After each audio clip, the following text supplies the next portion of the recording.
দুটি গানের জন্মকথা। জনগণ মন অধিনায়ক জয় হে। জনগণ মন অধিনায়ক জয় হে, ভারত ভাগ্য বিধাতা। পঞ্জাব সিন্ধু গুজরাট মারাঠা, দ্রাবিড় উৎকল বঙ্গ, বিন্ধ্য হিমাচল যমুনা গঙ্গা, উচ্ছল জলধি তরঙ্গ। তব শুভ নামে জাগে, তব শুভ আশিস মাগে, গাহে তব জয় গাথা। জনগণ মঙ্গল দায়ক জয় হে, ভারত ভাগ্য বিধাতা।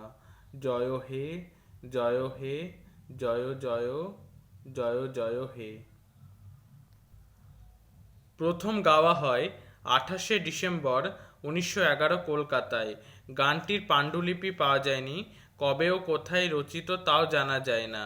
ভারতের জাতীয় কংগ্রেসের 26তম বার্ষিক অধিবেশন 26 থেকে 28শে ডিসেম্বর 1911 সালের তারিখে কলকাতায় অনুষ্ঠিত হয়। সেখানে এই গানটি সর্বপ্রথম জনসমক্ষে গাওয়া হয় সমবেত কণ্ঠে। 27শে ডিসেম্বর গানের রিহার্সাল হয়েছিল ডাক্তার নীলরতন সরকারের হ্যারিসন রোডের বাড়িতে। নেতৃত্ব দিয়েছিলেন দীনেন্দ্রনাথ ঠাকুর। পরের দিন দ্য বেঙ্গলি পত্রিকা গানটির ইংরেজি অনুবাদ সহ সংবাদটি পরিবেশন করেন। তত্ত্ববোধিনী পত্রিকা মাঘ 1318 প্রথম গানটির পরিচয় দেয়া হয় ব্রহ্মসঙ্গীত বলে, এবং এবছরে মাঘোৎসবেও গানটির ব্রহ্মসঙ্গীত বলে গীত হয়। গানটিকে ভারতের জাতীয় সঙ্গীত হিসেবে গ্রহণের প্রস্তাব উত্থাপিত হলে রবীন্দ্রনাথের বিরোধীগণ প্রচার করেন গানটি সম্রাট পঞ্চম জর্জের ভারতে আগমন উপলক্ষে রচিত। বিশ্বভারতীর প্রাক্তন ছাত্র পুলিন বিহারী সেন গানটির রচনা উপলক্ষে জানতে চেয়ে রবীন্দ্রনাথকে চিঠি লেখে। তিনি তাকে লিখেছিলেন 20 নভেম্বর 1937। সে বৎসর ভারত সম্রাটের আগমনের আয়োজন চলছিল। রাজ সরকারের প্রতিষ্ঠাবান আমার কোনো বন্ধু সম্রাটের জায়গায় রচনার জন্য আমাকে বিশেষ করে অনুরোধ জানিয়েছিল। শুনে বিস্মিত হয়েছিলাম। সেই বিস্ময়ের সঙ্গে মনে উত্তাপেরও সঞ্চার হয়েছিল। তাই প্রবল প্রতিক্রিয়ায় ধাক্কায় আমি জনগণ মন অধিনায়ক গানে সেই ভারত ভাগ্য বিধাতার জয় ঘোষণা করেছি। পতন অভ্যুদয় বন্ধুর পন্থায় যুগ যুগ ধাবিত যাত্রীদের, যিনি চিরসারথী, যিনি জনগণের অন্তর্যামী পথ পরিচায়ক, সেই যুগ যুগান্তরের মানব ভাগ্যরথ চালক, যে পঞ্চম বা ষষ্ঠ বা কোনো জর্জই কোনো ক্রমে হতে পারেন না, সে কথা রাজভক্ত বন্ধু অনুভব করেছিলেন। গানটি নিয়ে নানারূপ সাময়িক তিক্ততা, ভুল বোঝাবুঝি সৃষ্টি হলে রবীন্দ্রনাথ গানটিকে পরে নানা উপলক্ষে ব্যবহার করেছেন। যেমন দক্ষিণ ভারত পরিক্রমায় বেরিয়ে 1919 সালে রবীন্দ্রনাথ গিয়েছিলেন মদনপল্লী। সেখানকার থিওসফিক্যাল কলেজের অধ্যক্ষ এবং রবীন্দ্রনাথের বন্ধু জেমস এইচ কাজিনস তার সম্মানে এই সভার আয়োজন করেছিলেন। এই সভায় রবীন্দ্রনাথ গেয়েছিলেন জনগণ মন এবং নামকরণ করেন the morning song of India. সেই গানের সুর এবং অর্থ গৌরব কলেজ কর্তৃপক্ষকে অভিভূত করেছিল। সেই গানটির প্রতিষ্ঠানে প্রতিদিনের অ্যাসেম্বলি সং বা বৈতালিক রূপে চালিত হয়ে যায়।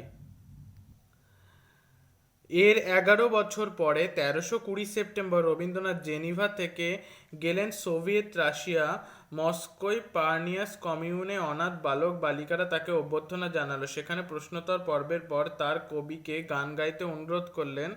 তিনি তাদের গেয়ে শুনিয়েছিলেন জনগণ মন। আমার সোনার বাংলা আমি তোমায় ভালোবাসি, আমার সোনার বাংলা আমি তোমায় ভালোবাসি, চিরদিন তোমার আকাশ তোমার বাতাস আমার প্রাণে বাজাই বাঁশি।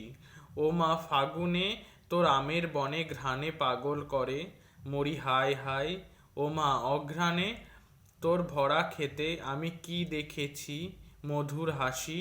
কি শোভা কি ছায়া গো, কি স্নেহ কি মায়া গো, কি আঁচল বিছায় আছে বটের মূলে নদীর কূলে কূলে। মা তোর মুখের বাণী আমার কানে লাগে সুধার মতো মরি হায় হায় রে। মা তোর বদন খানি মলিন হলে ও মা আমি নয়ন জলে ভাসি। আমার সোনার বাংলা আমি তোমায় ভালোবাসি।